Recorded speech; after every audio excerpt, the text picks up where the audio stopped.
ইউরোপের Ruma, Vântul cântă în drum, liber sunt în... যাদের রয়েছে নাচ ও গানের এক আদি ঐতিহ্য।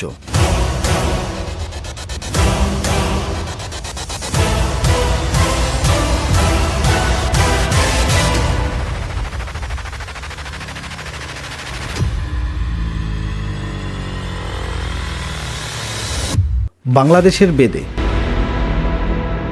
যাদের রয়েছে সাপ খেলা ও বানর নাচের এক আদি ঐতিহ্য।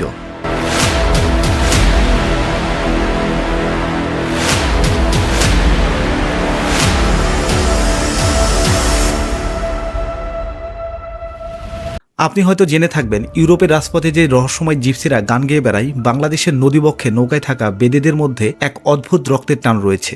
আজ থেকে প্রায় 1000 বছর আগে তারা একই মাটি থেকে যাত্রা শুরু করেছিল। কেন একদল হারিয়ে গেল ইউরোপের তুষারে, আরেক দল থিতু হলো বাংলার পলিমাটিতে, জানবো আজকের ভিডিওটিতে। আমি ফজলে রাব্বি আছি আপনাদের সাথে। কথা না বাড়িয়ে চলুন শুরু করা যাক।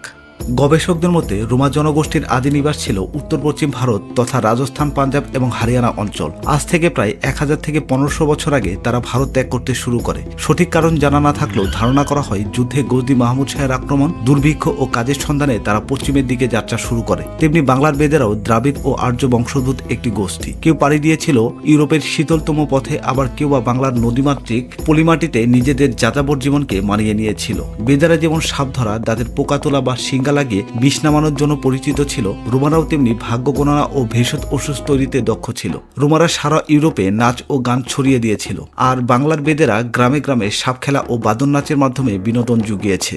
ভিডিওর এই অংশে আমরা যুক্ত করেছি একজন রোমা ও বেদে সর্দারের জীবনের গল্প। জ্যাঙ্কো, আপনাকে ধন্যবাদ আমাদের সাথে কথা বলার জন্য। লোকে আপনাদের জিপসি বলে, আবার কেউ কেউ আপনাদের রোমাও বলে থাকে। আসলে আপনাদের পরিচয় কি? জিপসি নামটা আমাদের উপর চাপিয়ে দেওয়া হয়েছে। লোকে ভাবতো আমরা মিশর থেকে এসেছি, কিন্তু আমরা রোমা। আমাদের ভাষায় রোম মানে মানুষ। আমরা কেবল একদল মানুষ যারা কোনো সীমানায় বিশ্বাস করে না। ইউরোপে রোমাদের বলা হয় পারপেচুয়াল মোশন বা অবিরাম পথ চলা। রোমারা ঐতিহাসিকভাবে ঘোড়ায় টানা গাড়িতে, যাকে ভার্ডো বলা হয়, বা আধুনিক যুগে মোটর চালিত ক্যারাভ্যানে বসবাস করে। তাদের জন্য এই গাড়িটাই শোবার ঘর, রান্নাঘর ও বসার ঘর। আপনারা কি সবসময় এভাবে যাযাবর জীবন কাটান? আপনাদের কি কোনো স্থায়ী ঘর নেই? এই নীল আকাশ দেখছেন, এটাই আমাদের ছাপ, আর এই চাকাওয়ালা গাড়িটাই আমাদের ঘর। আমাদের পূর্বপুরুষরা ভারত থেকে যখন বেরিয়েছিলেন, তারা জানতো না পৃথিবীটা কত বড়। আমরা 1000 বছর ধরে চলছি। আমাদের রক্তে শান্ত হয়ে বসা লেখা নেই। আমরা যেখানেই বসি সেখানে আমাদের দেশ। ঐতিহাসিকভাবে ইউরোপের কোনো দেশই তাদের নাগরিক হিসেবে স্বীকৃতি দিতে চায়নি। তারা এক দেশ থেকে অন্য দেশে বিতাড়িত হয়েছে, ফলে কোনো নির্দিষ্ট ভূখণ্ডে স্থাবর সম্পত্তি বা বাড়ি করা তাদের জন্য অসম্ভব ছিল। আপনি কি জানেন, বাংলাদেশেও আপনাদের মতো একদল মানুষ আছে যাদেরকে বেদে বলা হয়। তারাও নৌকায় আপনাদের মতো যাযাবর জীবন কাটায়। তাই নাকি? তারা কি আমাদের মতো গান গায়? আর তাদের ভাষাতেও কি 1, 2, 3 আছে? যদি থাকে তবে জানাবেন, তারা আমাদের হারিয়ে যাওয়া ভাই। আমরা হয়তো দুদিকে চলে গিয়েছিলাম, কিন্তু আমাদের শিকড় তো একটাই। তাদের জন্য এই পৃথিবীটাই ঘর। তারা মনে করে এক জায়গায় স্থায়ী হওয়া মানে তাদের স্বাধীনতা হারিয়ে ফেলা। জ্যাঙ্কো, আপনার কাছে শেষ প্রশ্ন, দর্শকদের জন্য আপনার কোনো বার্তা আছে? শুধু এতটুকুই বলবো, কাউকে ঘরিয়ে দেখে বিচার করবেন না। আমাদের পিঠের উপর ছাদ নেই ঠিকই, কিন্তু আমাদের হৃদয়ে পুরো পৃথিবী আছে। আমাদের গল্প জানুন, আমাদের গান শুনুন। আমরা সবাই পৃথিবীতে এক একজন যাযাবর। কেউ আজ আছে, কেউ কাল নেই। আসসালামু আলাইকুম।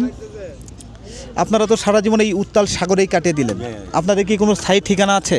বিক্রমপুরে আছে কোনো রকম ঠিকানা, আল্লাহর আছে বিক্রমপুরে। আচ্ছা, ইয়েতে কি আপনার সাভার, বিক্রমপুর? না না, সাবান না, আমাদের বাড়ি লহজং থানা, বিক্রমপুরে, মুন্সিগঞ্জ জেলা। ওইখানে আপনারা কি যান বছরে? হ্যাঁ, বছরে মনে করেন একবার যাই। একবার আপনারা যান, আর বাকি যে সময়গুলো এখানে এই রাস্তায় রাস্তায় কাটে। গরিব মানুষ টাকা মনে করেন অনেকে যাদের নাই, তারা রাস্তায় রাস্তায় ঘুরে বেড়ায়। আর যাদের কিছু আছে মাঝে মাঝে বাড়িও যায়। যে বেদেদের গৃহহীনতা রোমাদের চেয়ে কিছুটা ভিন্ন, কারণ তাদের জীবন মূলত পানি নির্ভর। এদের প্রধান বৈশিষ্ট্য হলো তারা নৌকায় বাস করে। তাদের একটি ছোট নৌকার ভিতরেই পুরো সংসার চলে। রান্না থেকে শুরু করে সন্তান জন্মদান সবই হয় এই ভাসমান নৌকায়। এখন তো মানুষ অনেক আধুনিক হয়েছে, হাসপাতালে যায়, MBBS ডাক্তার দেখায়। আপনাদের এই সাপের খেলা বা শিঙ্গা যে লাগানোর বিষয়টা, এটা এখন কি অবস্থায় আছে? আগে একটু বহু কমে গেছে, অনেক কমে গেছে। এখন আর তেমন একটাই নাই, ইনকাম নাই। ইনকাম এখন অনেক কমে গেছে। অনেক কমে গেছে, আর এখন মানুষের তেমন একটা লাগায়ও না। আপনি কি জানেন, আপনার থেকে 1000 মাইল দূরে ইউরোপেও আপনাদের মতো একটা দল আছে যারা আপনাদের থেকে আলাদা হয়ে গিয়েছিল। তাদেরকে বলা হয় রোমা বা জিপসি। তারা আপনারা যেমন নৌকায় ঘুরেন তারা ঘুরে হলো গাড়িতে, আপনি কি তাদের বিষয়ে কিছু জানেন? না, তাদের বিষয়ে আমার কোনো জানা নেই। না, আমাদের কোনো জানা নেই। বেদেরা দলবদ্ধ বা বহর নিয়ে চলাচল করে। বছরের 10 মাস তারা নদীর ঘাটে ঘুরে বেড়ায়, বাকি 2 মাস কোনো নির্দিষ্ট স্থানে অস্থায়ী তাঁবু গেড়ে অবস্থান করে। মূলত তাদের পেশা ছিল সাপ ধরা, কবিরাজ ও ভেষজ চিকিৎসা করা। এই পেশার খাতিরেই তাদের এক জায়গা থেকে অন্য জায়গায় যেতে হতো। নদী শুকিয়ে যাওয়া ও নৌপথের গুরুত্ব কমে যাওয়ায় অনেক বেদে পরিবার এখন স্থলের দিকে ঝুঁকছে, কিন্তু বংশ পরম্পরায় ভূমিহীন হওয়ায় তারা সরকারি জমি বা রাস্তার পাশে ঝুপড়ি তুলে থাকতে বাধ্য হচ্ছে। দর্শকদের উদ্দেশ্যে আপনার বা এই সমাজের উদ্দেশ্যে আপনার কিছু বলার আছে? আসলে মনে করেন আমরা গরিব মানুষ, রাস্তায় রাস্তায় ঘুরে বেড়াই। ধরেন এমনও লোক আছে কত সাহায্য আমাদের করে, যারা দেয় তারা আমরা খাই, চাই চিনতে খাই। আমাদের ভিতরে কোনো অন্য কোনো কিছু নাই, কোনো দাগি দোষী নেই।